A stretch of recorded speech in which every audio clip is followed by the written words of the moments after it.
வீட்டில் பிறந்தார் அல்லது ஒரு மாட்டு தொழுவத்தில் பிறந்தார், இதெல்லாம் முக்கியம் இல்லை. அவர் எனக்குள்ளே பிறந்தாரா என்பதுதான் நமக்குரிய கேள்வியாக இருக்கணும். அதுதான் இன்றைக்கு முக்கியமான ஒரு நோக்கம். நாம் கூடியிருக்கிற நோக்கமே அவர் எனக்குள்ளே இருக்கிறாரா, நான் அவருக்குள்ளே இருக்கிறேனா. அல்லேலூயா. ஒரு திரள் கூட்டம் இன்றைக்கு இயேசு பிறந்த நாளை கொண்டாடி கொண்டிருக்கிறது. இன்றைக்கும் பாலகனை பார்க்கிறார்கள். நாம் இன்றைக்கு அவரை பாலகனாக அல்ல, அவர் மரித்தோரிலிருந்து உயிரோடு எழுந்து இன்றைக்கும் ஜீவனுள்ள தேவனாக ஆவியாய் நமக்குள்ளே வாழ்கிறார் பாருங்கள். அதுதான் மேன்மையான ஒரு வாழ்க்கை.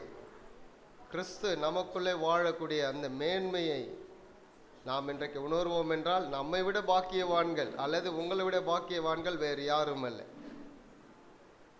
அந்த ஒரு மேன்மைக்காக தான் நாம் அழைக்கப்பட்டு இருக்கிறோம். அதுதான் ஒரு பெரிய மகிழ்ச்சி. கடவுளை நான் எங்கேயோ தேடி போவதல்ல, எனக்குள்ளே அவர் இருக்கிறார். நான் அவருடைய ஆலயமாய் இருக்கிறேன்.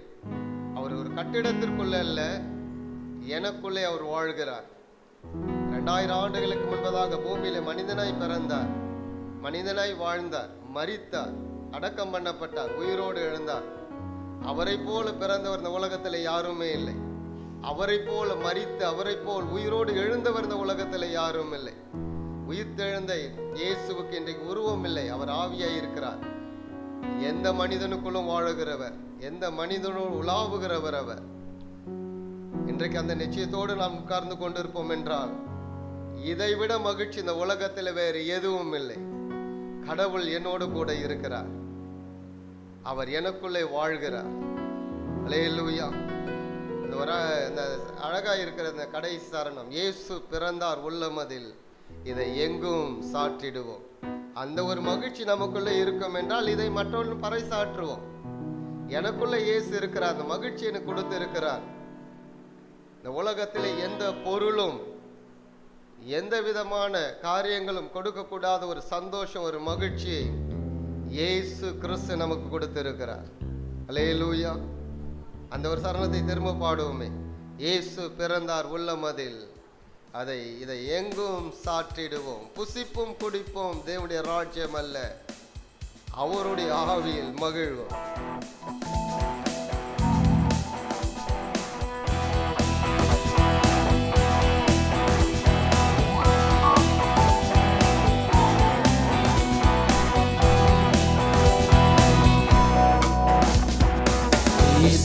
பிறந்தார் உள்ளமதில் இதை எங்கும் சாற்றிடுவோம். இயேசு பிறந்தார் உள்ளமதில் இதை எங்கும்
பிறந்தா டிசம்பர் 25ஆம் தேதி தான் கிறிஸ்மஸ் அல்ல, ஜனவரி 1ஆம் தேதியிலிருந்து டிசம்பர் 31ஆம் தேதி வரைக்கும் மகிழ்ச்சியின் நாள் தான். கிறிஸ்து நமக்குள்ளே இருப்பதே மகிழ்ச்சி.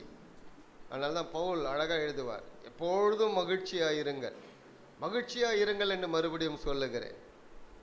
அந்த ஒரு சந்தோஷம், அந்த ஒரு மகிழ்ச்சி இருக்கும் என்றால் என்றும் நமக்கு கிறிஸ்மஸ் தான். அல்லேலூயா. இன்னொரு பாடலை பாடுவோம். இயேசு மானிடனாய் பிறந்தார் இந்த லோகத்தை மீட்டிடவே, இறைவன் ஒளியாய் இருளில் உதித்தார், இந்த நற்செய்தியை நாம் சாற்றிடுவோம்.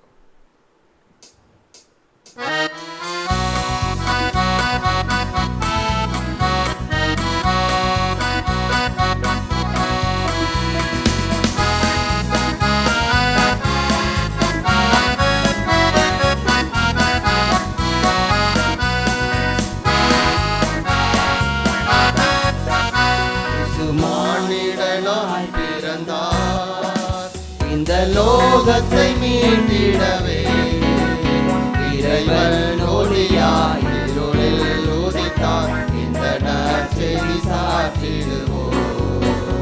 இறைவன் ஒளியாய் இருளில் உதித்தார், இந்த நற்செய்தி சாற்றிடுவோம். இயேசு மானிடனாய் பிறந்தார்.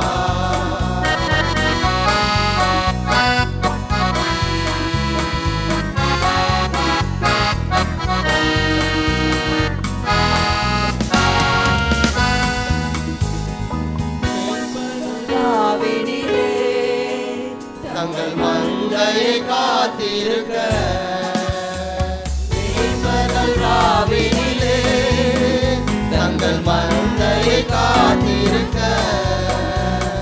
தூதர்கள் வானத்திலே தோன்றி தேவனை துதித்தனரே, தூதர்கள் வானத்திலே தோன்றி தேவனை துதித்தனரே.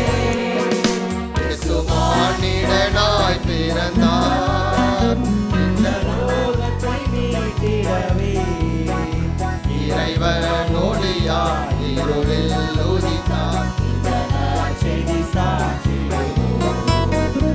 இறைவன் ஒளியாய் இருளில் உதித்தார், இந்த நற்செய்தி சாற்றிடுவோம். இயேசு மானிடனாய் பிறந்தார். ஆலோசனை கர்த்தரே, இவர் அற்புதமானவரே,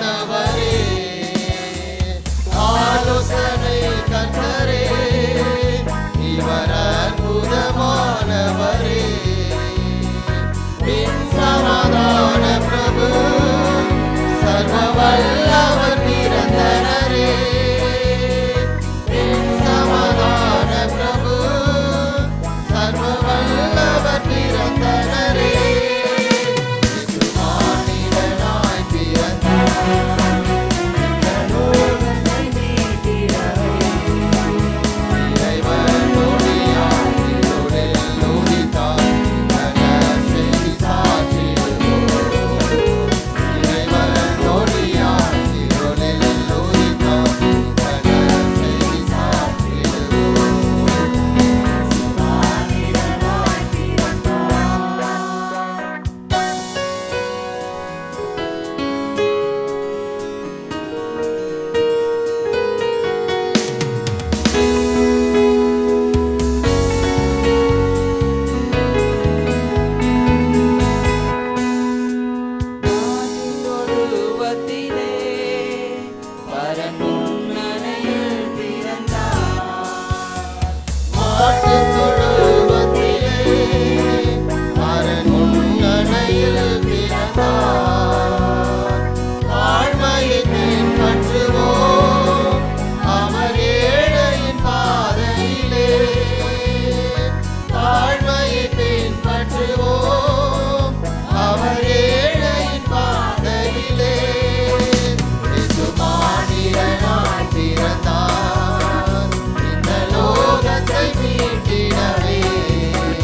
பொருள் தூபவர்க்கம் வெள்ளை போலவும் காணிக்கையே சாட்சியாய் கொண்டு சென்று மனசாஸ்திரிகள் பணிந்தனரே சாட்சியாய் கொண்டு சென்று மனசாஸ்திரிகள் பணிந்தனரே இயேசு மானிடனாய் பிறந்தார் இந்த லோகத்தை மீட்டிடவே இறைவன் ஒளியாய் இருளில் உதித்தார் இந்த நற்செய்தி சாற்றிடுவோம் இறைவன் ஒளியாய் இருளில் உதித்தார் இந்த நற்செய்தி சாற்றிடுவோம் இயேசு மானிடனாய் பிறந்தார்.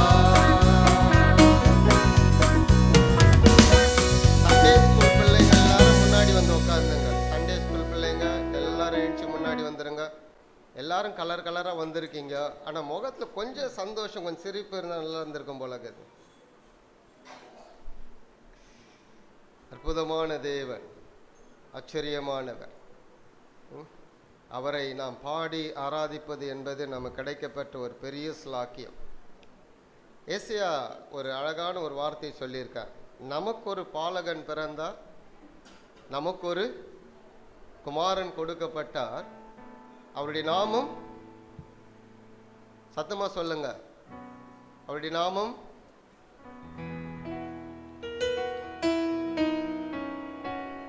எத்தனை பேருக்கு அந்த வசனம் தெரியும்?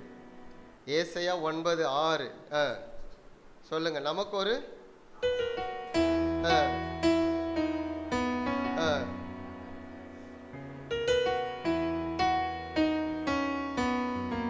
அப்படியே ஆரம்பிக்கிறது, அப்படியே உள்ளுக்கு வால்யூம் குறைஞ்சு போயிடுது.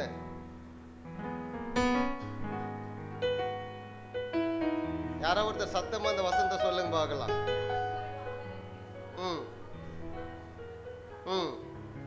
அப்புறம் அவர் பேர் என்ன? அதிசயமானவர். அப்புறம் ஆலோசனை கர்த்தர், வல்லமையுள்ள தேவன், நித்திய பிதா, சமாதான பிரபு. எப்பா இயேசு மாத்திரம் அவருக்கு பேர் இல்லை, முன்னாடி அவர் பிறக்கிறதுக்கு முன்னாடி அவருக்கு என்னெல்லாம் பேர் இருக்கு பாருங்க. அதிசயமானவர், வண்டர்ஃபுல். நாம நிறைய விஷயங்களை சொல்றோம் இல்ல, அவர் நாமம் அதிசயமானவர், ஆலோசனை கர்த்தர், வல்லமையுள்ள தேவன், நித்திய பிதா. அந்த ஒரு வேர்டை எடுத்தாலுமே ஒரு நாள் முழுவதும் தியானிக்கலாம். எவர்லாஸ்டிங் ஃபாதர், நித்திய பிதா. அப்ப மரணமே கிடையாது அவருக்கு, என்றென்றும் வீட்டு இருக்கிறவர், அதிசயமானவர். வேதம் முழுவதும் பார்த்தீங்களா அவருடைய அதிசயம், அவருடைய சைன், வண்டர், இதெல்லாம் வித்தியாசமா இருக்கும் பாருங்க. கிரகிக்க முடியாத விஷயங்களை அவர் செய்திருக்கிறார். கடல் 2ஆய் பிளக்கிறது, மேக ஸ்தம்பம், அக்னி ஸ்தம்பம், வானத்திலிருந்து மண்ணா பொழியப்படுகிறது, கறி கேட்டா கறி கிடைக்கிறது. எவ்வளவு ஆச்சரியமான காரியங்கள். ஒரு மனுஷனுக்கு காகம் கொண்டு வந்து போஷித்தது பாருங்க. ஒரு நாள் 2 நாள்ல, பல நாட்கள். அவருடைய செயல்களை ஆராய்ந்து பார்க்க முடியாது. அப்பேற்பட்ட காரியங்களை செய்திருக்கிறார்.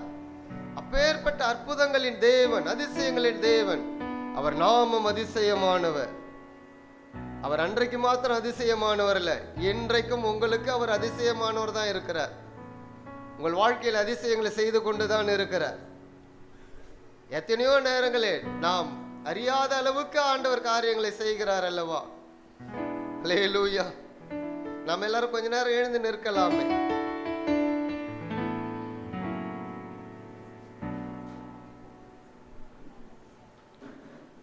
சந்தோஷமா ஒரு பாட்டு பாடுவோம் எழுந்து நின்று. அப்படியே எல்லாரும் கொஞ்சம் பணியில் அப்படியே வந்திருப்பீங்கல்ல, கொஞ்சம் 2 கையும் கொண்டு வந்த கையெல்லாம் மடக்கி வைக்காம யாரும் வீட்டுக்கு போயிடாதீங்க, இங்கே இருங்க. சில நேரங்களில் சரீரம் இங்கே இருக்கும், சிந்தனை எண்ணங்கள்லாம் வீட்டுக்கு போயிடும். பாவங்கள் போக்கவே, சாபங்கள் நீக்கவே, அந்த ஒரு மகிழ்ச்சி. நான் கடவுளுடைய பிள்ளை, நான்லாம் நீக்கப்பட்டிருக்கேன் அப்படின்னு நினைச்சிங்கன்னா இருக்கிற இடத்துல ஒரு டான்ஸ் ஆடியே பாடுங்க. எல்லாம் ரொம்ப இன்னைக்கு பார்க்கறதுக்கு ரொம்ப அழகா இருக்குது. எப்பவுமே அழகாக தான் இருப்பீங்க, அது இல்லை. இன்னும் கொஞ்சம் அந்த புது ட்ரெஸ்ஸு எல்லாம் புதுசாக ஒரு மகிழ்ச்சியோட கரங்களை தட்டி நாம் பாடுவோம்.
தான் நான் வந்து வாழ்ந்துக்கிறேன்றாரு. நாம் ஏதாவது கொடுத்தா அவர் பெரிய ஆள் ஆக போகிறதில்லை. அண்ட சராசரம் முழுவதும் அவருடையது. தன்னில்தான் சிறந்தவர் அவர். மனிதனால் ஒன்றும் அவர் பெற்றுக்கொள்வதில்லை. ஆனால் மனிதனோடு வாழ விரும்புகிறார். அப்பேற்பட்ட தேவனை தான் ஆராதிக்கிறோம். சிறந்தவர். நாம் கொடுத்து அவர் பெரிய ஆள் ஆக போகிறதில்லை. நமக்காக தான் எல்லாவற்றையும் படைத்தார்.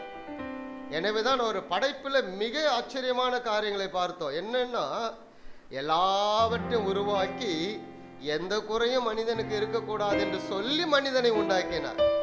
மனிதன் உண்டாக்கப்பட்டு அவன் பார்த்த பொழுது ஒரு குறைவும் இல்லை. இன்றைக்கும் அப்பேற்பட்ட செயல்கள் ஆண்டவர் உங்களுக்காக செய்கிறார். ஒன்னே ஒன்று, நாம் அவரோடு வாழணும், அவ்வளவுதான்.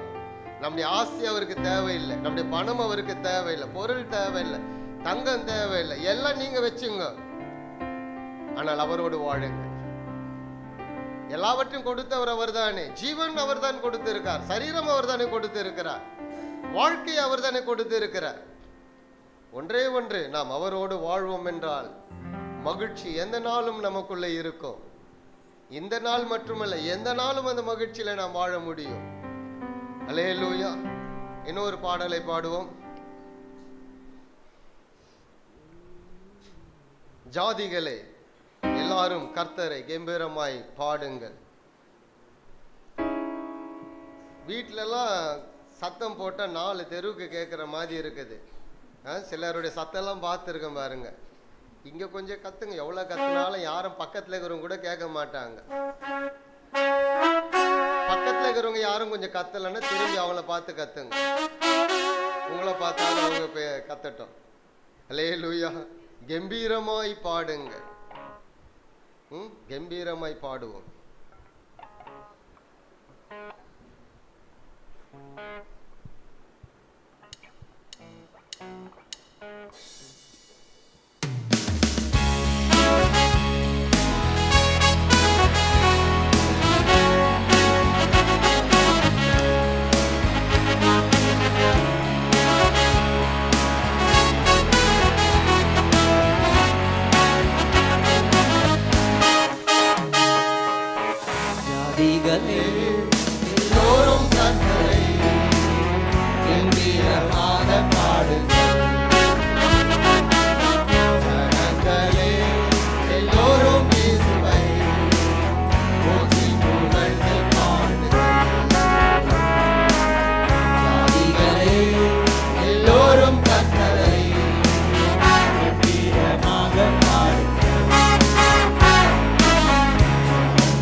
சத்தம் கேட்டால்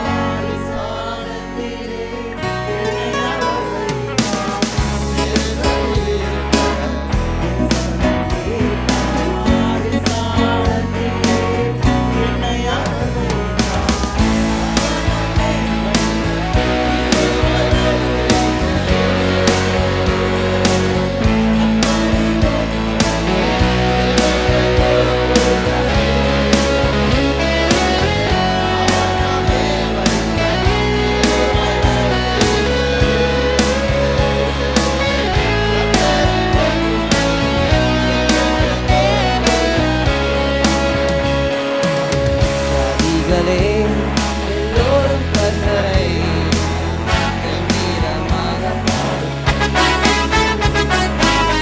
ஜனங்களே எல்லோரும் இயேசுவை போற்றி புகழ்ந்து பாடுங்கள். ஜாதிகளே எல்லோரும் கர்த்தரை கம்பீரமாக பாடுங்கள்.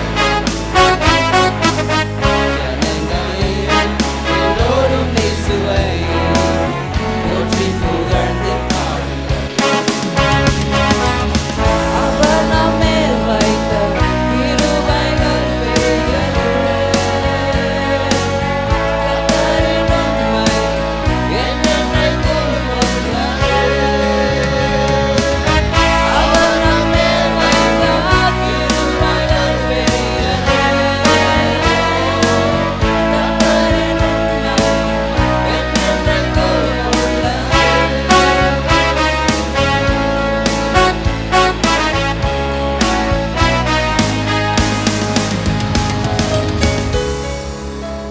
கரங்களை தட்டி நாம் ஆண்டவரை மையப்படுத்தலாமே. நாம் உட்கார்வோம்.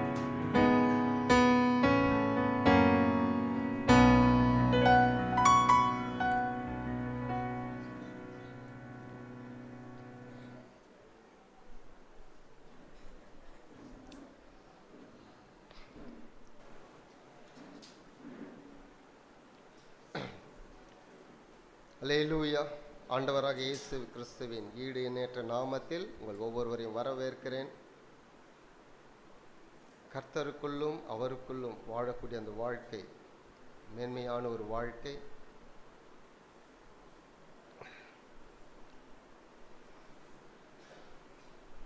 இன்றைக்கு உலகமெங்கிலும் கிறிஸ்துவின் பிறப்பை கொண்டாடுகிற இந்த நாளிலே நாமும் கூடி அவரை ஆராதிப்பது என்பது நமக்கு கிடைக்கப்பெற்ற ஒரு பெரிய ஸ்லாக்கியம். பொதுவாகவே நான் சொல்வது உண்டு, கிறிஸ்மஸ் என்பது கிறிஸ்துவுடைய பண்டிகை அல்ல. கிறிஸ்மஸ் என்பது கிறிஸ்துவுடைய பண்டிகை அல்ல, அகில உலகத்தின் மக்களின் பண்டிகை அது. ஏனென்றால் வேதம் அப்படிதான் சொல்லுகிறது. எல்லாருக்காகவும் இரட்சகர் பிறந்தார். அவர் பேர் உலக இரட்சகர். உலகத்துள்ள இன்றைக்கு பிறந்த குழந்தைக்கும் அவர்தான் இரட்சகர், அகில உலகத்தின் இரட்சகர். இன்றைக்கு நாம் அவரை குழந்தையாக அல்ல, 2000 ஆண்டுகளுக்கு முன்பதாக அவர் மனிதனாய் உலகத்திலே பிறந்தார். இன்றைக்கு அவர் ஆவியாய் இருக்கிறார். மனிதனாய் பிறந்து செய்ய வேண்டிய காரியங்களை நமக்காக செய்து முடித்தார். இன்றைக்கும் அவர் நம்மோடு கூட வாழ்கிறார். லூக்கா எழுதின சுவிசேஷத்திலிருந்து ஒரு பகுதியை நாம் வாசிக்கலாம். லூக்கா எழுதின சுவிசேஷம் 2ஆம் அதிகாரம்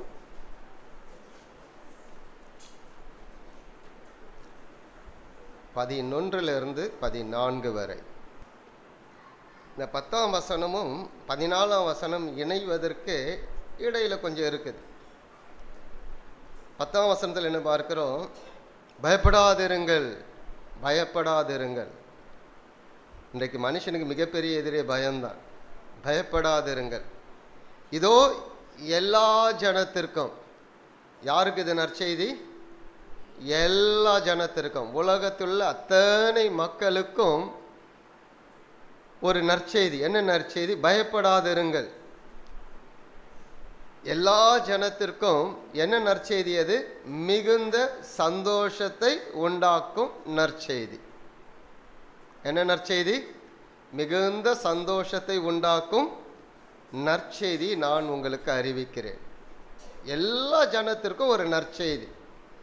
பொதுவாகவே ஒரு நற்செய்தி என்பது இன்னைக்கு மிக குறைஞ்சி, ஒரு நல்ல செய்தி ஒரு மனிதனுடைய வாயிலிருந்து வருது என்பது இன்னைக்கு கேட்பதற்கு மிக அரிதாக இருக்கிறது. ஏனென்றால் மனுஷனுடைய சிந்தனைகள் மாறி இருக்கிறது, எண்ணங்கள் மாறி இருக்கிறது, வாழ்க்கை முறை மாறி இருக்கிறது. ஒரு நல்ல செய்தி கேட்பது என்பது ரொம்ப அரிதாக இருக்கக்கூடிய ஒரு காலகட்டம். அதனால்தான் ஆரம்பிக்கும் போதே பயப்படாதிருங்கள், பயப்படாதிருங்கள், உங்கள் காதுகளிலே ஒரு நல்ல செய்தி இருக்கிறது. அந்த செய்தியினுடைய சாராம்சம் அல்லது அந்த செய்தியினுடைய ஆழம் என்னன்னா, அது மிகுந்த சந்தோஷத்தை கொடுக்கக்கூடியது. பொதுவாகவே சந்தோஷம்னா எப்போல்லாம் நாம் கிடைக்கும்? ஒரு சந்தோஷம், ஒரு மகிழ்ச்சின்னா கிறிஸ்மஸ் வந்தால் ஒரு சந்தோஷம் இருக்குல்ல. பலருக்கு புத்தாடை எடுத்து கொடுத்தா ஒரு சந்தோஷம் இருக்கும். சிலருக்கு வெளியே போய் அப்படியே ஒரு ரவுண்ட் அடிச்சுட்டு வந்தால் ஒரு சந்தோஷம் இருக்கும். அப்படி தானே? அதை தாண்டி வேறு என்ன சந்தோஷம் இருக்கும்? ஏதாவது ஒரு பொருள் கிடைச்சா சந்தோஷம் இருக்குல்ல. கிடைக்கக்கூடாத ஒரு பொருள் யாராவது கொடுத்துட்டாங்கன்னா ஐயோ, அன்னைக்கு இருக்கக்கூடிய மகிழ்ச்சி சந்தோஷம் வேறு எதுவுமே கிடையாது. இப்போல்லாம் இல்லை, அப்போல்லாம் ஒரு பிரியாணி கிடைச்சா ஒரு சந்தோஷம். இப்போ தடிக்கு விழுந்தால் பிரியாணியாக இருக்குது, பிரியாணி கடையாக இருக்குது. அப்போல்லாம் பிரியாணி தேடி போகணும். இன்றைக்கி ஒரு தெருவுக்கு 4 கடை வச்சுட்டான். அதுலேயும் கூட்டம் பாருங்கள்ல. இன்றைக்கி பார்த்தீங்கன்னா லைன் நிற்கும் கூட்டம். தானா தெருவில் எஸ்எஸ் பிரியாணி ஒன்று வந்துச்சு பாருங்கள், கியூ நிற்குது அதை வாங்கிறதுக்கு. இப்போ மனுஷனுக்கு ஏதோ ஒரு பொருள் அல்லது ஏதோ ஒன்று கிடைக்க பெற்றால் கொஞ்சம் சந்தோஷம் இருக்கும். அந்த சந்தோஷம்லாம் எவ்வளோ நேரத்தில் இருக்கு? கிடைச்சி கொஞ்சம் அனுபவிக்கிறவர்களும் அல்ல சாப்பிட்டு ருசி இருக்கிறவர்களும், இல்லை என்றால் ஒரு பல நாட்களை பார்க்காத ஒரு நபரை பார்த்தால் ஒரு சந்தோஷம் இருக்குல்ல. ஐயோ, அவரை பார்த்துட்டோமே அப்படின்ட்டு. ஆனால் இங்கே சொல்லக்கூடிய சந்தோஷம் அப்படிப்பட்ட சந்தோஷம் அல்ல. பயப்படாதிருங்கள், எல்லா மனிதர்களுக்கும் மிகுந்த ஒரு நற்செய்தி, சந்தோஷத்தை கொடுக்கக்கூடிய ஒரு நற்செய்தி அறிவிக்கிறேன். இந்த சந்தோஷம் என்பது நிரந்தரமான ஒரு சந்தோஷம். அந்த நிரந்தரமான சந்தோஷத்தை நிறைவு செய்யக்கூடிய 14வது வசனம். 14வது வசனம் நம்ம மேலோட்டமாக வாசிப்பதற்கு தெரியல சில நேரங்களில். உன்னதத்தில் இருக்க தேவனுக்கு மகிமையும், பூமியிலே சமாதானம், மனுஷர் மேல் பிரியமும் உண்டாவதாக அப்படின்னு முடிக்குது. அது என்ன முடிக்கிறதுன்னு நம்ம பார்த்துலாம். ஒரு ரொம்ப நேரம் இருக்காது, ஒரு 15 நிமிஷம் ஏதோ ஸ்கிட்டு ஒன்று இருக்குதான், ஸ்கிட்டு ஒன்று இருக்குதான். நம்ம ஸ்கிட்டையும் பார்த்துட்டு முடிக்கலாம். அதுக்கு முன்னாடி நான் செய்தியை சீக்கிரமாக முடிச்சிடறேன். 11ஆம் வசனத்தில் வாசிக்கிறேன். இன்று கர்த்தராகி கிறிஸ்து என்னும் இரட்சகர் உங்களுக்காக தாவீதின் ஊரிலே பிறந்திருக்கிறார். 2 நாமத்தை அவர்கள் சொல்லுகிறார்கள். 2 அடிப்படையாக இருக்கக்கூடிய அவருடைய தன்மையை சொல்லக்கூடியதான ஒரு பெயர் கர்த்தர். கர்த்தராகி கிறிஸ்து என்னும் இரட்சகர் அல்லது உங்களுக்கு கர்த்தர் பிறந்திருக்கிறார். கர்த்தர் என்பது சில நேரங்களில் இந்த வட மொழி வார்த்தையாக இருக்குது. கர்த்தா, கர்த்தான்றதுல கர்த்தர்னு வந்தது. சரியாக சொல்ல போனால் கடவுள் உங்களுக்காக மனிதனை பிறந்திருக்கிறார். பொதுவாகவே மக்கள் என்ன நினச்சிட்டு இருக்காங்கன்னா, என்கிட்டயும் சிலர் பேசியிருக்காங்க, 2000 ஆண்டுகளாக தானே இயேசு பிறந்தாரு, அதுக்கு முன்னாடி என்னமோ இருக்க தானே செஞ்சுது. 2000 ஆண்டுகளுக்கு முன்பு தான் இயேசு பிறந்தார், அதுக்கு முன்னாடி என்னமோ ஒன்று இருந்துச்சுல, அப்போ அதெல்லாம் நாங்கள் விட்டுட முடியுமா அப்படின்ட்டு. 2000 ஆண்டுகளுக்கு முன்பதாக யார் தான் இருந்தது? இவர் கடவுள். கடவுள் மனிதனாய் பிறந்தார் என்று தான் வேதம் சொல்லுகிறது. அன்னைக்கு தான் இயேசு பிறக்கல. இயேசு என்கிற பெயரில் 2000 ஆண்டுகளுக்கு முன்புதான் பிறந்ததினாலே சரித்திரத்தில் நாம் எப்படி பார்க்கிறோம்? கிறிஸ்துவுக்கு முன், கிறிஸ்துவுக்கு பின் என்று நாம் பார்க்கிறோம் சரித்திரத்தில். அப்போ 2000 ஆண்டுகளுக்கு முன்பதாக இவர் இருந்தார். படைத்தவர் இவர்தான். கடவுள் என்றால் என்ன அர்த்தம் என்றால், எல்லாவற்றையும் உருவாக்கினவர், எல்லாவற்றையும் ஆளுகிறவர், எல்லாவற்றையும் அறிந்தவர், இவர்தான் கடவுள். கடவுள் மனிதனை செம்மையாய் படைத்தார், நல்லவனாக படைத்தார். காலப்போக்கில் அவருடைய எண்ணங்கள் மாறினது, சிந்தனைகள் மாறினது, தவறு செய்ய ஆரம்பித்தான், கொலைபாதகனாய் இருந்தான், திருடனாய் மாறிவிட்டான், கடவுளுக்கு விரோதமாய் மாறிவிட்டான். கடவுள் பல மனிதர்களை அனுப்புகிறார், அவருடைய பேச்சை கேட்கவில்லை. பல மனிதர்களை அனுப்பினார். மோசை அனுப்பினார், எலியாவை அனுப்பினார், தீர்க்கதரிசிகளை அனுப்பினார், ஆபிரகாமை அனுப்பினார், பல மனிதர்களை அனுப்பினார். அவள் கேட்கவில்லை. கடைசியில கடவுளை மனிதனாய் பிறந்தார். மனிதனாய் பிறந்து வாழ்க்கை என்னவென்பதை வாழ்ந்து காட்டினார். அதுதான் கிறிஸ்மஸ். கடவுள் பூமியில மனிதனாய் பிறந்ததுதான் கிறிஸ்மஸ். சிலர்லாம் கேட்பாங்க, 25ஆம் தேதி தான் கிறிஸ்மஸா, 25ஆம் தேதி கொண்டாடலாமா? அந்த கேள்விக்கெல்லாம் இடமே இல்லை. கடவுள் பூமியில மனிதனாய் பிறந்தார். அது ஜனவரி 1ஆம் தேதியிலேருந்து டிசம்பர் 21ஆம் தேதி வரைக்கும், ஏதோ 31ஆம் தேதி வரைக்கும் ஏதோ ஒரு தேதியில் அவர் பிறந்தார். கிறிஸ்மஸ் என்று கொண்டாடப்பட்டது கிறிஸ்துவுக்கு முன் கான்ஸ்டைன் அவருடைய ஆட்சியில தான் கிறிஸ்மஸ் என்று கொண்டாடப்பட்டது. அது வரைக்கும் கடவுளுடைய பிறந்ததை முக்கியப்படுத்த மாட்டார்கள். ஏறக்குறைய கிபி 336 என்று வேத பண்டிதர்கள் சொல்லுகிறார்கள். கான்ஸ்டைன் அந்த மன்னர் அரசனான பிறகு, கிறிஸ்தவனான பிறகு பண்டிகை, எல்லாருக்கும் பண்டிகை இருக்கிற, கிறிஸ்துவனுக்கு பண்டிகையிலே ஒரு கிறிஸ்துவின் பிறப்பின் ஒரு பண்டிகை கொண்டாட வேண்டும் என்று ஆரம்பித்து அந்த நாள் முதற்கொண்டு இந்த நாள் வரைக்கும் கொண்டாடப்பட்டு தான் வந்து கொண்டு இருக்கிறது.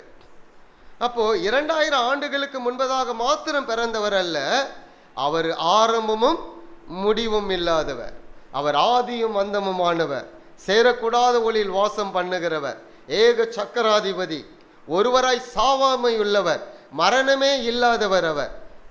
அப்போ அவர் மனிதனாய் பிறக்கிறார். ஆணுக்கும் பெண்ணுக்கும் அல்ல, பெண்ணுக்கு உள்ளத்திலே பிறந்தார். அதனால தான் இயேசுடைய பிறப்பு ஆச்சரியமான பிறப்பு. இயேசுவை போல உலகத்திலே ஒருவரும் பிறந்தது இதுவரைக்கும் இல்லை. பரிசுத்த ஆவியினாலே பிறந்தார். ஏன் பிறந்தார்? எத்தனையோ மக்களை அனுப்பியும் அவர்களுக்கு கேட்கவில்லை. இவரே மனிதனாய் பிறந்தார். மனிதனாய் பிறந்தவர், அவரை போல வாழ்ந்தவர் எவரும் இல்லை, அவரை போல் போதித்தவர் எவரும் இல்லை, அவரை போல் செயல்களை செய்தவர் எவரும் இல்லை. செயல்கள் ஆச்சரியமாய் இருந்தது. கடவுள் என்பதை நிரூபித்தார். தண்ணீரின் மேல் நடந்தார், வெறும் தண்ணீரை திராட்சை ரசமாக மாற்றினார், காற்றையும் கடலையும் அதட்டினார், நாரி போகுமே 4 நாள் ஆயிற்று மனிதனை உயிரோடு எழுப்பினார், பல மனிதர்களை உயிரோடு எழுப்பினார். பிறவி குருடர்களுக்கு பார்வை கொடுத்தார், பிறவி முடவர்களை நடக்க செய்தார். இதுவரை கேட்டிராத அற்புதங்கள் இந்த நாட்கள் நடக்க ஆரம்பித்தது. மக்கள் ஆச்சரியப்படுகிறார்கள், இதுவரைக்கும் காணவில்லை, இதுவரைக்கும் செய்ததில்லையே. இவர் கடவுள் என்பதை அன்றைக்கு அங்கீகரித்தார்கள். அவர் மனிதனாய் பிறப்பதற்கு நோக்கமே ஜனங்கள் எப்படி வாழ வேண்டும் என்பதை வாழ்ந்து காட்டுவதற்காக மனிதனாய் பிறந்தார். அதுதான் எல்லா மக்களுக்கும் நற்செய்தி, சந்தோஷத்தை உண்டாக்கும் நற்செய்தி. கர்த்தர் கடவுள் பூமியில மனிதனாய் பிறந்திருக்கிறார். எதற்காக பிறந்தார்?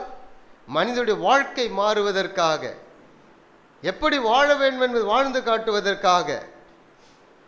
ஒரு மனிதன் தனியாய் சாதிக்க முடியாது, கடவுளோடு இருந்து எதையும் சாதிக்க முடியும் என்பதை காட்டுவதற்காக பிறந்தார். அல்லேலூயா. அன்றைக்கு குழந்தையாய் பிறந்தார், இன்றைக்கு அவர் குழந்தை அல்ல. அவர் செய்ய வேண்டிய அத்தனை காரியத்தை 3 ஆண்டுகள் செய்து முடித்தார். அவர் செய்ததில் மிகப்பெரிய அற்புதம் எது தெரியுமா? 12 சீஷர்களை தெரிந்து கொண்டு அந்த 12 சீஷர்கள் மூலமாக இந்த இடம் வரைக்கும் அவரை அறிவித்திருக்கிறார். பாருங்கள், அதுதான் பெரிய அற்புதம். அற்புதத்திலே அற்புதம் அதுதான். இன்றைக்கு உலகமெங்கிலும் அவரை ஆராதித்து கொண்டிருக்கார்கள், கொண்டாடி கொண்டிருக்கார்கள். ஏனென்றால் உண்மை அதுதான்.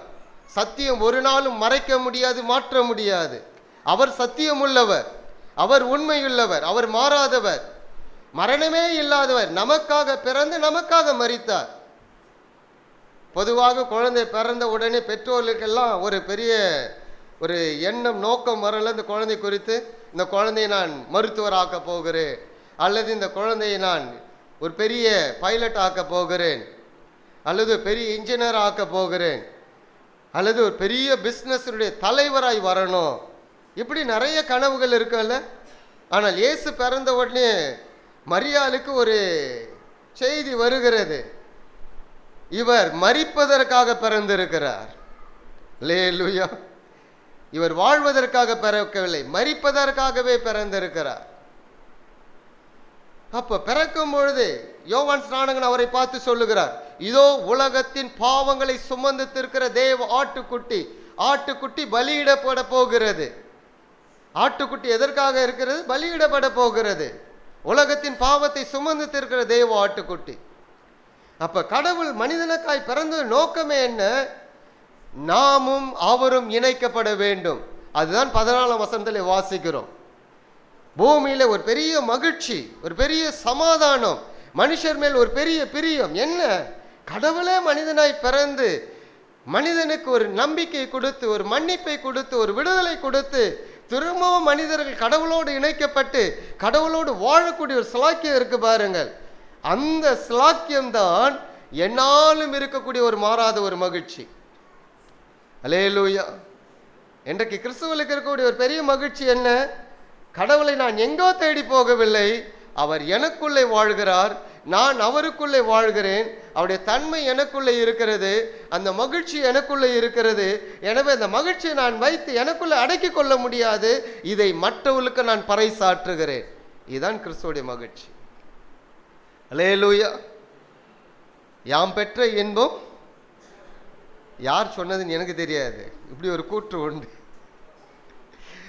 சிலர் சொல்லுவாங்க திருவள்ளுவர் இதை சொல்லலை. நமக்கு ஒரு மகிழ்ச்சி கிடைச்சா நம்ம சொல்கிறோம்ல, எங்கேயாவது ஒரு இலவசம் கொடுத்தா என்ன பண்ணுறோம்? சுயநலமாக இருக்கிறோம், போய் வாங்கிட்டு வந்துடுவோம். பொதுநலமாக இருக்கிறோம், வந்த உடனே டமார் அடிச்சிருவோம். அங்கே போங்க, இலவசம் கொடுக்குறாங்க, போய் வாங்கிக்கோங்க. இதுதானே மனிதனுடைய பொதுவான இயல்பு. இப்படி தான் இருக்கணும். இப்படிப்பட்ட ஒரு இயல்பு உள்ளவனாக இருக்கும்படிக்கு தான் அவர் பூமிக்கு வந்தார்.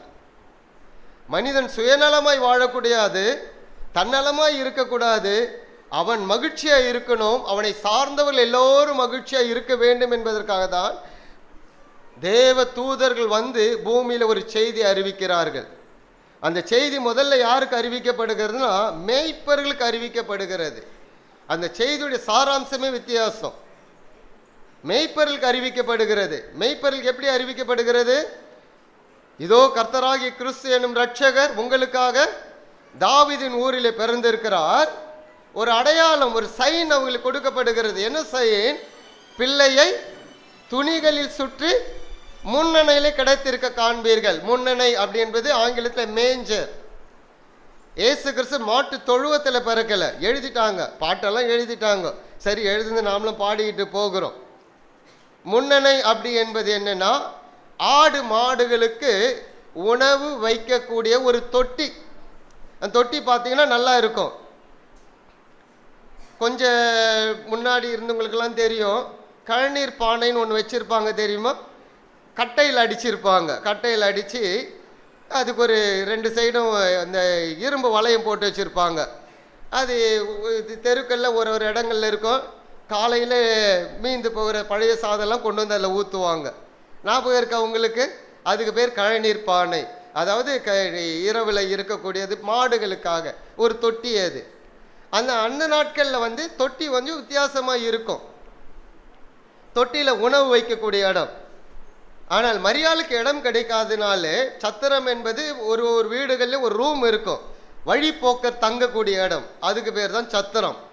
ஆனால் அன்னைக்கு வந்து எல்லாரும் குடிமதிப்பு எழுத வந்தனால அன்னைக்கு இடமே கிடையாது. வீடுகளில் எந்த ரூமும் அந்த சத்திரம் கிடையாது. சத்திரன்னொன்னே இங்கே பெருசாக கட்டி வச்சுருக்காங்களா, அது சத்திரம் இல்லை.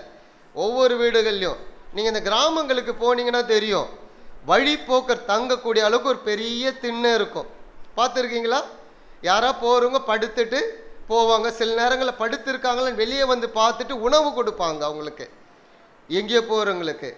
இன்றைக்கும் கிராமங்களில் நான் பல கிராமங்களுக்கு போயிருக்கேன், ஒரு 300 மேற்பட்ட கிராமங்களுக்கு போயிட்டு வந்திருக்கேன் தமிழ்நாடு முழுவதும். அந்த கிராமங்கள்லாம் பார்த்தீங்கன்னா நல்ல ஒரு திண்ணை இருக்கும், அவ்வளோ சௌகரியமாக இருக்கும் போய் படுக்கிறதுக்கு. அப்படி அந்த நாட்களில் உண்டு வழிபோக்கர் தங்கக்கூடிய, அதுக்கு பேர் தான் சத்திரம். இடம் இல்லை, எனவே குழந்தை பிறந்துச்சு, கலத்துறதுக்கும் இல்லை. முன்னணை அப்படி என்றால் மேஞ்சர், உணவு வைக்கும் தொட்டியிலே குழந்தை கலத்தப்பட்டு இருந்தது. அல்லேலூயா. இப்போ மேய்ப்பர்களுக்கு ஒரு அடையாளத்தை சொல்லுகிறார்கள். பிள்ளையை துணிகளில் சுற்றி முன்னணியிலே கிடைத்திருக்க காண்பீர்கள். இது உங்களுக்கு அடையாளம். யாருக்கு சொல்லுகிறார்கள்? மேய்ப்பர்களுக்கு அடையாளத்தை சொல்லுகிறார்கள். மேய்ப்பர்களுக்கு சில விஷயங்கள்லாம் தெரியும். மேய்ப்பர்கள் போய் பார்த்தோன்னே ஆச்சரியமாயிடுச்சு. ஏன் ஆச்சரியமாயிடுச்சுன்னா, ஒரு ஆடு பலிக்கென்று எடுத்து தனியாக வைக்கப்படும் என்றால் அந்த ஆட்டிற்கு ஒரு பாதுகாப்பு இருக்கிறது.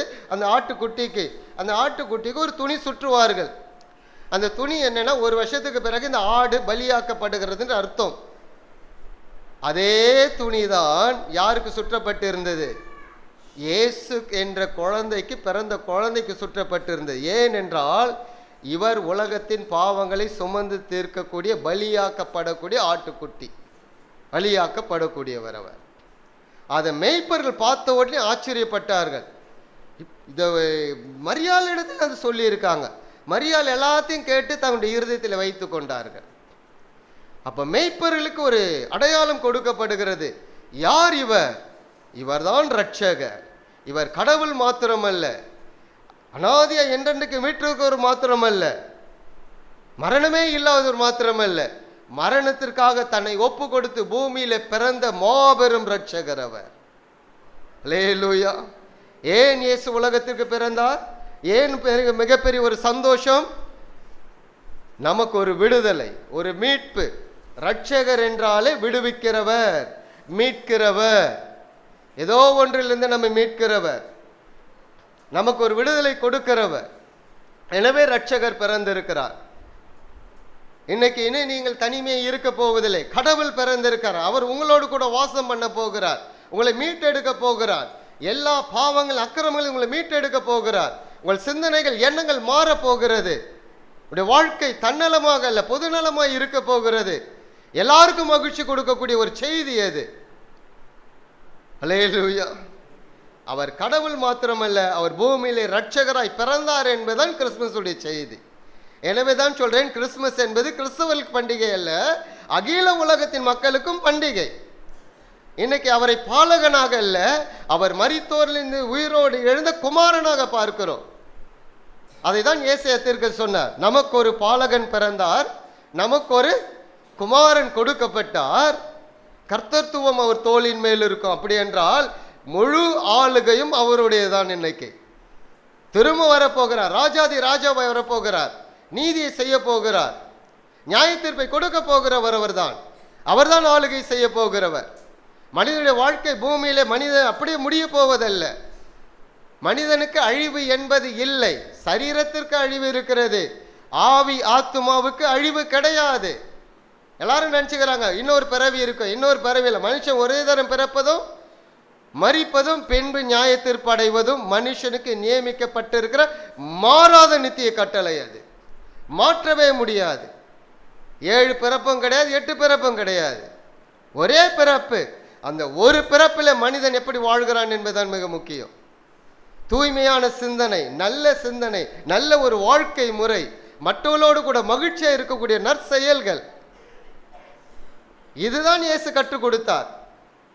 இயேசு கற்றுக் கொடுத்த போதனை போல இந்த உலகத்திலே மிக சிறந்த போதனை எந்த ஒரு புஸ்தகத்திலும் கிடையாது, எந்த ஒரு புஸ்தகத்திலும் கிடையாது. அவர் கற்றுக் கொடுத்ததெல்லாம் தான் எப்படி பூமியிலே வாழ்ந்தாரோ, எப்படி அடுத்தவர்களை சிநேகித்தாரோ, தன்னை காட்டி கொடுக்கிறவனை கூட கடைசி வரைக்கும் நேசித்தார். அவர் அவனுக்கும் வாய்ப்பு கொடுத்தார். அதுதான் கிறிஸ்துவின் அன்பு. அந்த அன்பிலே நாம் நிறைந்திருப்போம் என்றால் 365 நாட்களும் நமக்கு மகிழ்ச்சி இருக்கும். நம்மை சார்ந்தவர்களும் மகிழ்ச்சியோடு வைத்துக் கொள்வோம். அல்லேலூயா. அங்க பொறாமைக்கு இடம் இல்லை, எரிச்சலுக்கு இடம் இல்லை, எந்த தீமைக்கும் இடம் இல்லை. அடுத்தவர்களை தீமையோடு பார்ப்போம் என்றால் நமக்குள்ள தீமை இருக்குது என்று அர்த்தம். நான் ஒரு ரகசியத்தை சொல்லட்டுமா?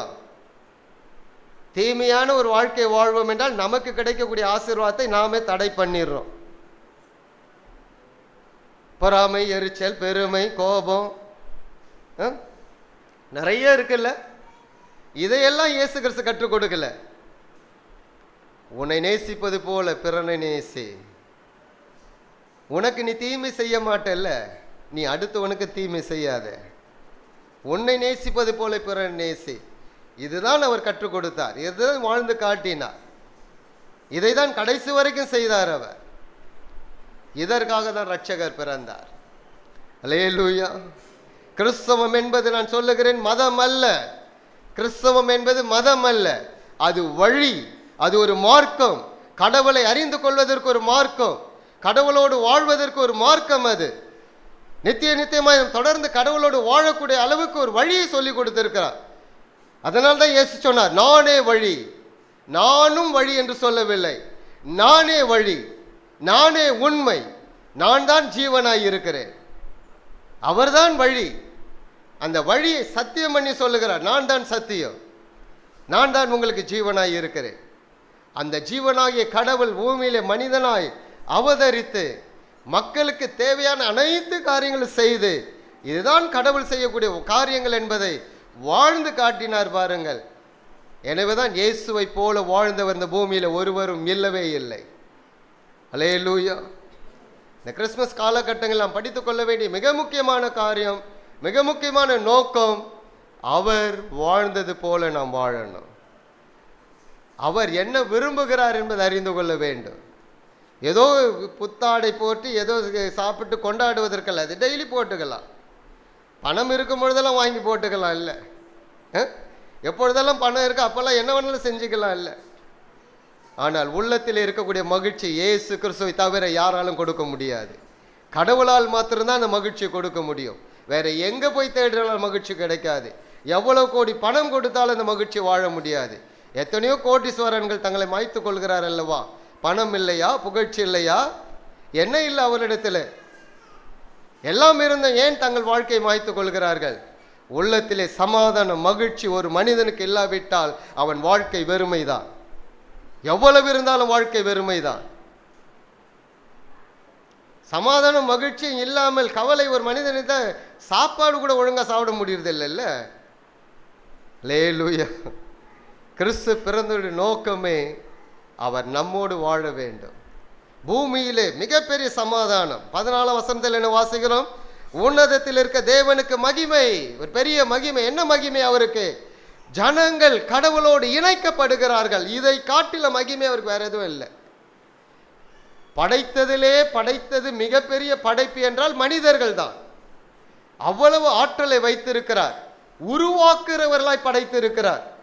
இன்றைக்கு ஒரு மைக்கில் பேசுகிறேன்னா மனிதனால் உருவாக்கப்பட்டு இருக்கிறது. ஒரு செல்லு வைத்து நாம் பேசுகிறோம், மனிதனால் உருவாக்கப்பட்டு இருக்கிறது. அவ்வளவு ஆற்றலையும் கொடுத்தவர் யார்? கடவுள் மனிதனுக்குள்ள ஆற்றலை வைத்து இருக்கிறார். படைப்புகளிலே சிறந்த படைப்பு. இயற்கையை நோக்கி பார்க்கும்பொழுது இவைகள்லாம் கடவுள் எவ்வளவு அற்புதமானவர் என்பதை இயற்கை நமக்கு வலியுறுத்துகிறது. ஒவ்வொரு மனிதனையும் பார்க்கும் பொழுது கடவுள் எவ்வளவு அதிசயமானவர் என்பதை வலியுறுத்துகிறது அல்லவா? அப்ப அந்த மனிதர்கள் கடவுளோடு இணைந்து வாழுகிற மகிமை காட்டிலும் அவருக்கு வேற ஒரு மகிமையே கிடையாது. அதுதான் மகிமை. நாம் நல்லவர்களாக பூமியிலே கடவுளோடு இணைந்து நற்செயல்களை செய்யக்கூடியவர்களாய் வாழ்வோம் என்றால் அதை விட மேலான மகிமை அவருக்கு வேற எதுவும் கிடையாது.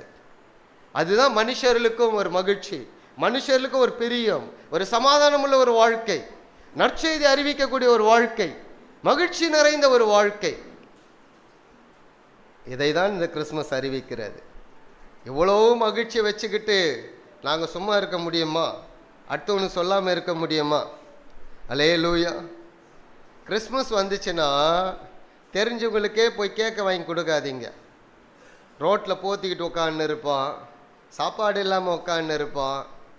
அவங்கிட்ட போங்க, ஒரு டிஃபனை வாங்கி கொடுங்க, ஒரு புது ட்ரெஸ்ஸை வாங்கி கொடுங்க. அந்த மகிழ்ச்சி நமக்குள்ளே வரும். பார்த்தீங்களா? அவனுக்கு கொடுத்ததில்லை.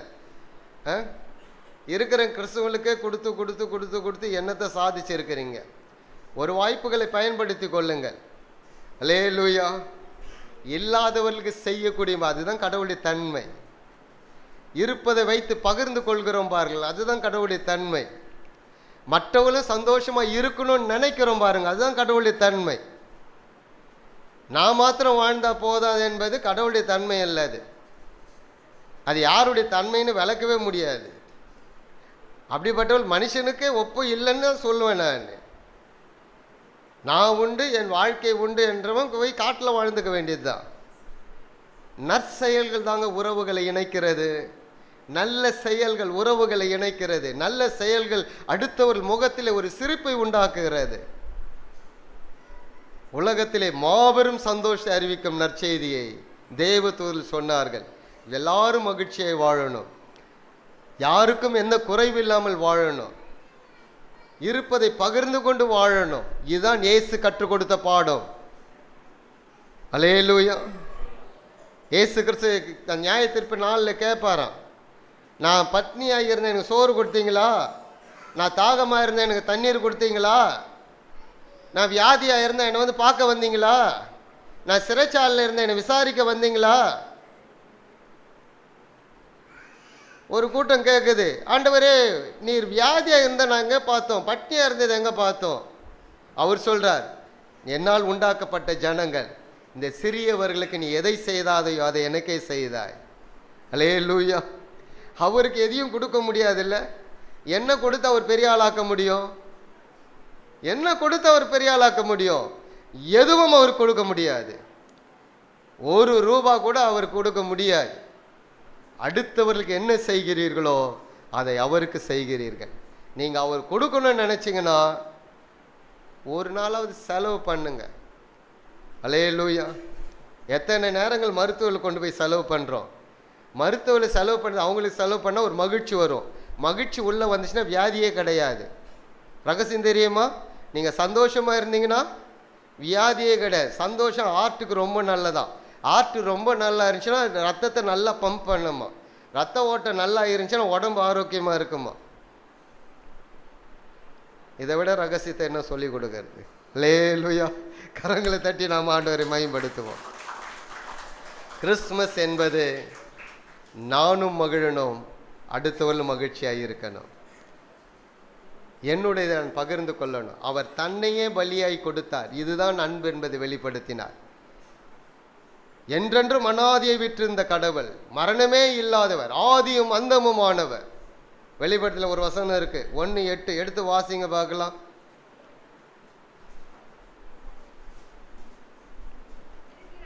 இருக்கிறவரும் இருந்தவரும், அவருக்கு பேர் என்ன? அவர் தான் இருக்கிறவர்.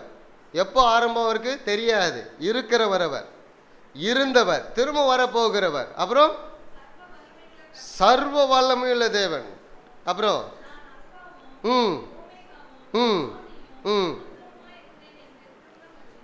நான் அல்பா அண்ட் ஒமேகா. கிரேக்க வார்த்தை பயன்படுத்துகிறாங்க. கிரேக்க வார்த்தையுடைய முதல் எழுத்து அல்பா. எப்படி ஆங்கிலத்தில் ஏன்னு இருக்கோ, ஒமேகா கடைசி எழுத்து ஜெட். அவர் தான் ஏ-ஜெட். அவர் தான் ஆவனாவும் அக்கனாவும்,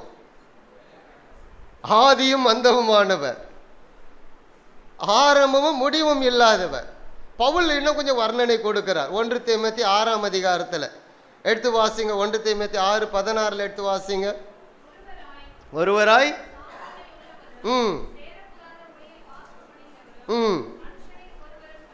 மனுஷரில் ஒருவரும் கண்டிராதவரும்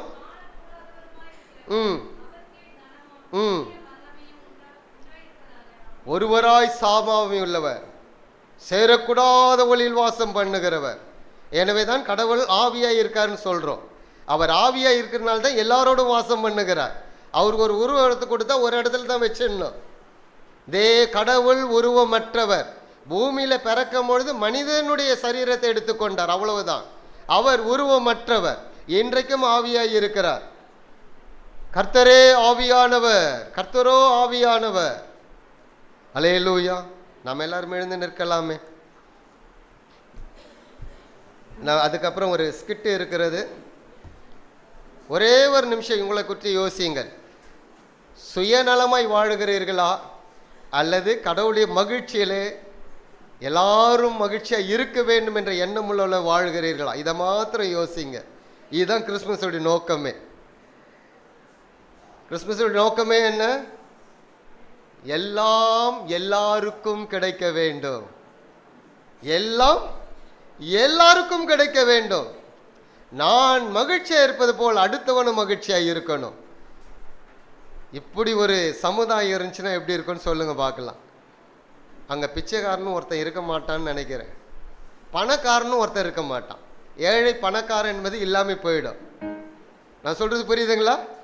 எல்லாருக்கும் எல்லாம் கிடைக்க வேண்டும் என்ற சிந்தை இருக்கும் என்றால் அப்பேற்பட்ட சமுதாயத்திலே ஏற்ற தாழ்வே கிடையாது. பணக்காரன் என்பவன் ஒருவரும் இல்லை, பிச்சைக்காரன் என்று ஒருவனும் இல்லை. ஒருவனுக்கும் ஒன்றும் குறைவில்லை என்றுதான் அர்த்தம். வாழ முடியும் அந்த வாழ்க்கை? முடியும், முடியும். என்னால் முடிஞ்ச அளவுக்கு நான் ப்ராக்டிஸ் பண்ணுறேன். அல்லேலூயா. கர்த்தர் நல்லவர், உங்களுக்கு செய்வார் அதை. முடியும்ல? இந்த வாழ்க்கை வாழ முடியல? கண்டிப்பாக முடியும். அவர் வாழ்ந்து காட்டிட்டாரு. என்னுடையதெல்லாம் பொதுவாக திருடனுடைய அந்த கான்செப்ட் என்னன்னா, திருடனுடைய நோக்கம் என்னன்னா, அடுத்தவர்களுடையதெல்லாம் என்னுடையது, அடுத்தவர்களுடையதெல்லாம் என்னுடையது. சில மத தலைவர்களுடையதெல்லாம் என்னன்னா, என்னுடையதெல்லாம் என்னுடையது. திருடனுடையது அடுத்தவர்களுடையதெல்லாம் என்னுடையதுன்னு யோசிப்பான். சில மத தலைவர் இருந்தாங்க இயேசு வந்தபோது, என்னுடையதெல்லாம் என்னுடையது. ஆனால் கிறிஸ்துவின் தன்மை என்ன தெரியுமா? என்னுடையதெல்லாம் நம்முடையது. இதுதான் கிறிஸ்துவின் தன்மை. என்னுடையதெல்லாம் பார்ப்பேன். நான் திடீர்னு யார் வீட்டுக்கு வரேன்னு தெரியாது, வந்தாதான் தெரியும். என்னுடையதெல்லாம் நம்முடையதா? மனிதர் எல்லாரும் கடவுளை தேடி ஆங்காங்கே போய் கொண்டு இருக்கிற கடவுள் மனிதனை தேடி வந்தார் பாருங்க. இதான் மாபெரும் கிறிஸ்மஸ். அல்லேலூயா. கண்களை மூடுவோம், நாம் ஜெபிக்கலாம். பிதாவே, இந்த நாளுக்காக நன்றி செலுத்துகிறோம். இந்த கிறிஸ்மஸ் ஆராதனைக்காக நன்றி. உண்மையாகவே உம்முடைய சிந்தை நாங்கள் தரித்தவர்களாக, உம்முடைய எண்ணம் உள்ளவர்களாக, உமக்காக வாழக்கூடிய அந்த வைராக்கியம் எங்கள் ஒவ்வொருவருக்கும் எங்கள் உள்ளத்தில் ஆழமாய் இருக்கட்டும். நீர் எங்களுக்கு கொடுத்த மகிழ்ச்சியை நாங்கள் மற்றவர்களோடும் பகிர்ந்து கொள்ள வேண்டும். நாங்களும் மகிழ்ச்சியாக இருக்க வேண்டும், அடுத்தவர்களும் மகிழ்ச்சியாக இருக்க வேண்டும் என்ற சிந்தை எங்களுக்குள்ளே பெருகட்டும். வந்திருக்க ஒவ்வொருவருக்கும் பெருகட்டும். இயேசுவின் நாமத்தில் ஜெபிக்கிறோம் பிதாவே, ஆமென். அப்படியே உட்காருவோம். ஒரு ஸ்கிட் இருக்குதா?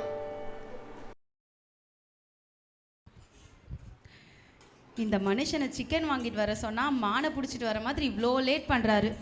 சர்ச்சுக்கு வேற டைம் ஆயிடுச்சு. 7 மணிக்கு சர்ச்சு, இங்கேயே 7:15 ஆகுது. நான் எப்போ பிரியாணிக்கு தம் போட்டு எப்போ சர்ச்சுக்கு போகிறதுன்னு தெரில. இந்த புள்ள குட்டிங்களெல்லாம் வச்சுன்னு ஒரே தொல்லையாக இருக்குது. இதுக்கு தான் கல்யாணமே பண்ணக்கூடாது போல். அம்மா வீட்லேயே சந்தோஷமாக இருந்திருக்கலாம். ஐயோ, நம்மளே என்னைக்கோ ஒரு நாள் தான் சர்ச்சுக்கு போகிறோம், இதுலேயோ இப்படி லேட் ஆகுதே. எப்சிபா யார் இந்நேரத்துக்கு? எப்சிபா யார் நீங்கள்? நான் தான்மா ஜீசஸ். சொல்லுங்கள் ஜீசஸ்.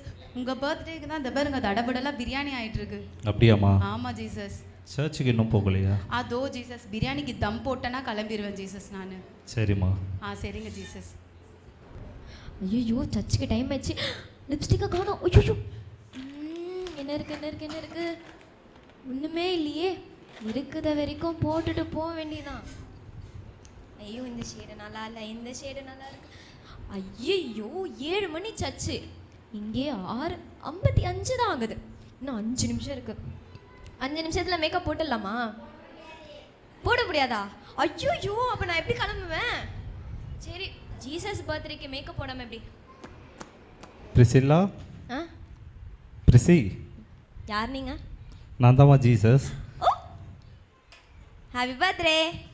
தேங்க்யூம்மா. உங்கள் பர்த்டேக்கு தான் ஜீசஸ். இங்கே பார்த்தீங்களா, புது சட்டை, வலியல், கம்பல், பாருங்க எவ்வளோ மேக்கப் வச்சுருக்கேன். பரவாயில்லம்மா. ஐயோ, என்னோட பர்த்டேவை இந்த மாதிரி புது ட்ரெஸ் போட்டு கொண்டாடுறது ஓகே தான். Okay Jesus. சர்ச்சுக்கு போகலையாம்மா? தோ கிளம்பிட்டேன். பை. அம்மா, பைபிளை விட்டு போகிறேம்மா. ஓ சாரி ஜீசஸ், கிளம்பிட்டேன். Bye bye. அப்படி போடு போடு போடு, இப்படி போடு போடு. என்னடா இது, போன மாதமே அமரன் படம் வந்துச்சு, இன்னும் பார்க்கல. எனக்கு எவ்வளோ அவமானமாக இருக்குது தெரியுமா? இந்த படத்தை எப்படியாவது இன்னைக்கு, இந்த அமரன் படத்தை அமர்ந்திருந்து இன்னைக்கு பார்த்தே ஆகணும். நான் என்ன பண்ணலாம்? நம்ம தனியாக போக முடியாது, எவனையாவது கூட சேர்த்து கெடுத்துடணுமே. யாரை கூப்பிடலாம்? இந்த கௌதமை கூப்பிடலாம். அவன் தான் கரெக்டாக வந்து டிக்கெட் புக் பண்ணி தருவான் நமக்கு. நம்ம ஃபஸ்ட் கிளாஸில் அழகாக உட்காந்து அமர்ந்து பார்த்துடலாம். கௌதமை கூப்பிடலாம். ஹலோ ஹலோ கௌதம், எங்கே இருக்க? நானா சர்ச்சுக்கு கிளம்பிட்டு இருக்கேன். என்ன சர்ச்சுக்கா? என்னடா இப்படி மாறிட்ட? டேய், அமரன் படத்தை பார்க்கணும், சீக்கிரம் வா. ஒரு 2 டிக்கெட் வாங்கணும், சீக்கிரம் ஓடி வா. அமரன் படம் சன் டிவிலே போறாங்களே, நீ எதுக்கு போய் தியேட்டர்ல பார்க்கணும்? ஐயோ, அதெல்லாம் வேணாம். தியேட்டர்ல பார்த்தா தான் நல்லா மச்சாவா இருக்கும். நீ சீக்கிரம் வா. அப்படியா? நான் சர்ச்சுக்கு போனேன். சர்ச்செல்லாம் வேணாம். இல்லை நான் சர்ச்சுக்கு போனேன். சர்ச்சில் போய் செலிப்ரேஷன் பண்ணோம். ஐயோ, இவன் சரிப்பட்டு வர மாட்டான். சரி போடா. ஜோதி? யாரு? நான் தான்மா ஜீசஸ். ஜீசஸா? ஏசப்பா, உங்க பர்த்டே வேணாம், சினிமாவில் கொண்டாடலாம் நினச்சேன். நீங்க இங்கேயே வந்துட்டீங்களே ஏசப்பா. சினிமாக்கு போய் கொண்டாட போறியாம்மா? ஏசப்பா. சரிம்மா.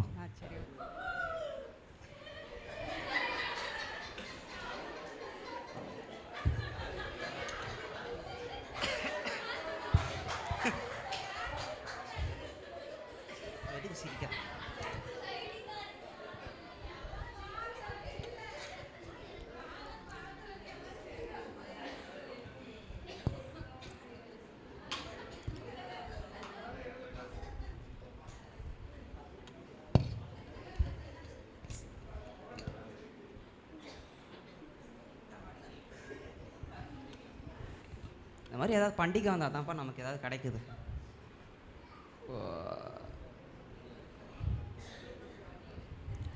Purified drinks.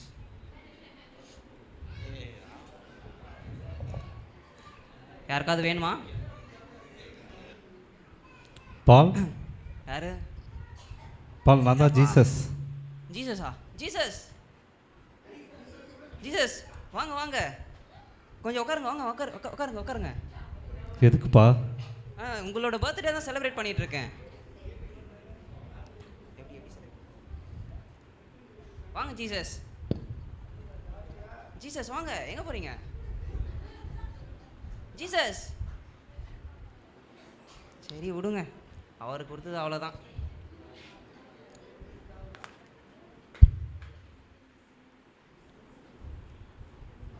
அது எனக்கு.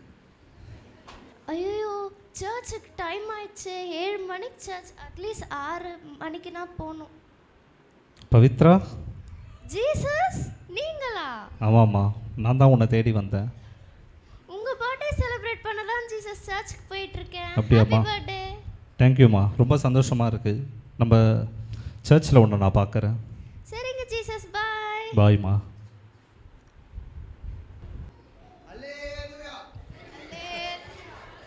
சவுண்ட் வரல. Hallelujah hallelujah hallelujah. Praise the lord, praise the lord. எல்லாம் கிறிஸ்மஸ் கரெக்டாக வந்துட்டீங்க. ஓகே, என்னென்ன செஞ்சு வந்திருக்கீங்க? எதுவுமே செய்யலையா? சரி, ஓகே. சரி, கிறிஸ்மஸ்க்கு உங்களுக்கு ஒரு கேள்வி. கிறிஸ்மஸ்னால் என்ன? புது ட்ரெஸ் போடணும் பாஸ்டர். புது ட்ரெஸ்ஸா? ஏசப்பா பிறந்தனால. ஓகே, வேற? கிறிஸ்மஸ்னால் என்ன? கிறிஸ்மஸ்னால் என்ன? பண்டிகை, இன்டர்நேஷ்னல் ஹாலிடே. ஓகே, வேற? கிறிஸ்மஸ்னால் என்ன? போனஸ் கிடைக்கும். போனஸா? ஓகே, வேற யாரும் அது பதில் சொல்ல மாட்டீங்க. சரி, நானே சொல்கிறேன். கிறிஸ்மஸ்னால் என்னன்னா, என்னோட பர்த்டே கிறிஸ்மஸ் அன்னைக்கு யாரோ என்னென்னவோ பண்ணுறாங்க, ஆனால் என்ன தேடி இவ்வளோ கூட்டம் வந்திருக்கோன்ட்டு எனக்கு ரொம்ப சந்தோஷமா இருக்குது இதை பார்க்கும்போது. அதான் உண்மையாக இவ்வளோ கூட்டம் வந்திருக்குதுன்னும் போது எனக்கு ரொம்ப சந்தோஷமா இருக்குது. அச்சச்சோ, இந்த சர்ச்சில் சிக்னலே கிடைக்க மாட்டேங்குது. ஒரு மெசேஜ் போடலான்னு பார்த்தா சர்ச் வைஃபை இருக்குது. பாலை கேட்டால் ஓவராக சீன் போடுவான், பாஸ்வேர்டே சொல்ல மாட்டான். ட்ரிசி, உன் நெட்டு கிடைக்குமா உனக்கிட்ட? ஹாட்ஸ்பாட் கொஞ்சம் ஆன் பண்ணுறியா? இல்லை. ஸோ இவ ஒருத்தி ஓவராக பண்ணிகிட்ருக்கா பைபிளை வச்சுக்கிட்டு. என்னடா இது, இன்றைக்கி தான் லீவு கொடுத்தாங்க, இங்கேயோ வந்து பாஸ்டர் பேசுகிறாரு. நானும் எவ்வளோ தான் அமைதியாக இருக்கிறது. எங்கேயாவது வெளியே போகலான்னு பார்த்தா முடிய மாட்டேங்குதே. ஓகே, கிறிஸ்மஸ்னால் உங்களுக்கு என்னென்னு புரிஞ்சிச்சா? ஓகே, இதுதான் கிறிஸ்மஸ். ஓகேயா? ச்சே, கிறிஸ்மஸ்னால் நான் என்னமோ நினச்சேன், புது ட்ரெஸ்ஸு, பிரியாணி, மேக்கப்னு. இப்போ தான் உண்மையான கிறிஸ்மஸ்னால் என்னன்னு புரியுது.